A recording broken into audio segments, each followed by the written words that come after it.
Hello bachcho, let's read the question first. So the question says each question in the section has four choices A, B, C, D. We have to mark your choices. So option A में mark करना है if statement 1 is true, 2 is true and statement 2 is correct explanation for 1. Statement B हमें mark करना है if statement 1 is true, 2 is true and but statement 2 is not correct explanation for 1. और C mark करना है if 1 is true and 2 is false and if 1 is false and B is true हमें mark करना है D. सो हमारे पास statement one है कि length of two side of a triangle are the roots of the equation x square minus 12x plus 35 is 0 and the angle opposite to the third side is obtuse, then the square of length of third side is greater than 74. तो सबसे पहले ये condition और second condition है हमारे पास कि in triangle A B C cos of C is a square plus B square minus C square. ठीक है, तो सबसे पहले हम क्या करेंगे की कॉन्सेप्ट लिखते हैं. सो के कॉन्सेप्ट में हम लिखेंगे द कोसाइन फार्मूला. ठीक है, cosine formula for a triangle. So cosine formula होता है, कोई भी हम एक के लिए लेते हैं कि if cos A is equals to B square plus C square minus A square upon two B C. वैसे ही cos B is equals to A square plus B square A square plus C square minus B square upon two A C. ऐसे हम cos सी के लिए भी लिख सकते हैं. और एक और कंडीशन है कि if cos of any angle is less than zero then the angle A या फिर जो भी एंगल है इज ऑब्ट्यूज. ठीक है, तो यही कंडीशन हमें यहाँ पे देखनी है. सो सबसे पहले हमें स्टेटमेंट वन में गिवन है कि द ट्राइंगल के जो साइड्स हैं length of two sides are the root of the equation x square minus 12x plus 35 is equals to 0. So इसको मैं लिख सकता हूँ x square minus 7x minus 5x plus 35 is equals to 0.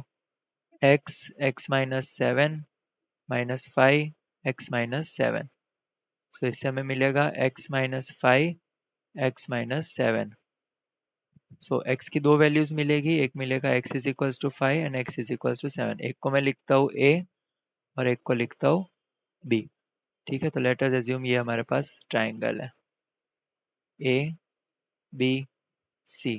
So ये होगी side a side b side c.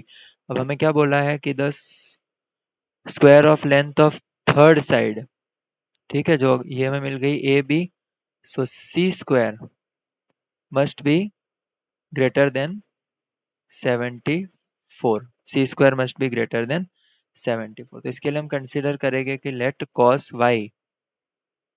ठीक है, पहले हम कॉस वाई नहीं कॉस सी निकालते हैं. सो कॉस सी होगा A square plus B square minus C square upon two B A. ठीक है, इससे हम क्या करेंगे ए स्क्वायर और बी स्क्वायर की वैल्यू रखते हैं. तो ए है हमारे पास 5. So 25 B square is 49 minus C square divided by cos c is divided by 2 into a into b. 7 5 से 35 35 2 are 70. अभी हमें क्या बोला है कि the third angle is obtuse. So c is obtuse, then cos c is less than 0. So हमारी जो right hand side वाली क्वांटिटी है वो भी लेस देन 0 होगी. 25 plus 49 minus C square divide by 70 must be less than 0. So ये हो जाएगा 74 minus C square must be less than 0 and c square is greater than 0. So हमारी first statement is true. The square of length of third side is greater than 0. सो हम लिख सकते हैं statement 1 is true. Okay, second statement में हमें क्या बोला है